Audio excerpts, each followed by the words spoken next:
Hey, welcome back to one of those technical videos. So we got this FIFISH remote here. It's no good. I drowned it and tried to fix it with some rubbing alcohol, and it kind of welded this button, and a couple of the other buttons to the casing, and so they won't work now.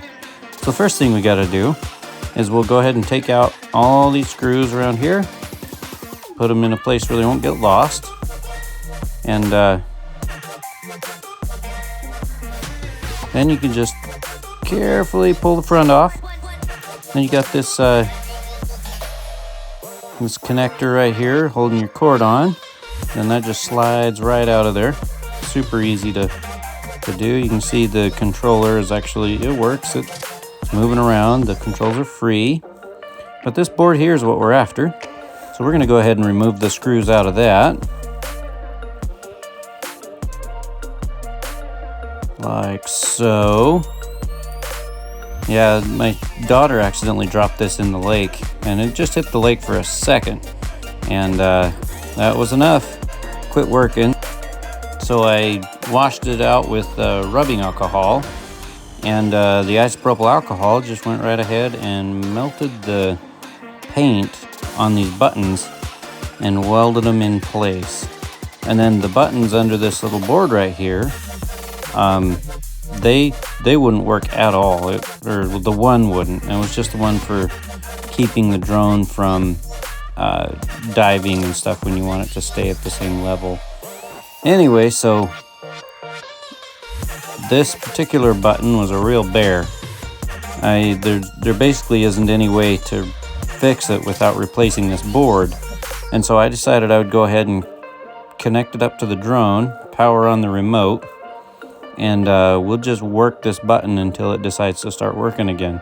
Because I figured it probably just did something to the film on the inside, maybe transferred something in there that shouldn't be in there. So I figured, you know what? If I keep pushing it enough times, it might just go back to work again.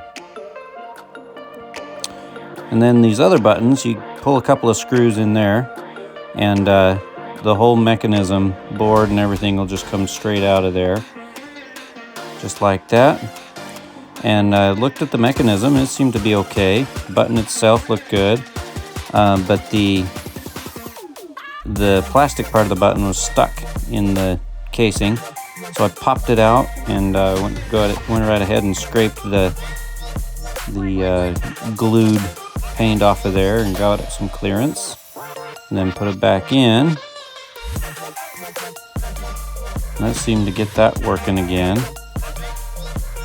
So I know from my DJI fixing days, rubbing alcohol is a really great way to get rid of water out of the inside of a drone and not hurt the electronics, which on this it worked great, because before I put it in the rubbing alcohol, then nothing would work. None of the buttons would work. It wouldn't even power on. So I washed it out with rubbing alcohol and it powered on. And still had some corky issues, and so I ended up putting it in rice for a day, maybe two. And then that's when I noticed all of these issues when I pulled it back out of the rice. I wanted to make sure, because this remote's like a $300 remote. So anyways, so we're just going to go ahead and put this board back in. Everything seemed to test out okay. It's just that one button. You had to push it a bunch of times, and so I figured, you know what, I can live with that.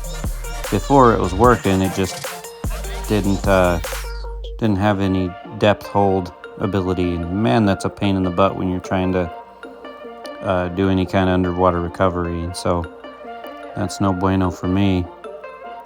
So I went ahead and popped it all back together without the screws in it, and did one last test, make sure that everything's working. Go ahead and connect it up. Come on, man, there it is. Get that signal. Wants a firmware update. Alright, it's all finished. Now we're going to go ahead and turn it on. Get it connected up. Had to reset after the firmware there. Alright, now we're in.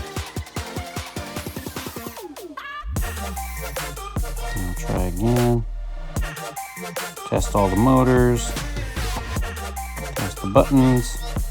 And that one, just gotta mess with it. It turns on and off, but it's a pain. But, you know, you have to work with it. So we'll go ahead and shut her down. Put the screws back in the back. Like so.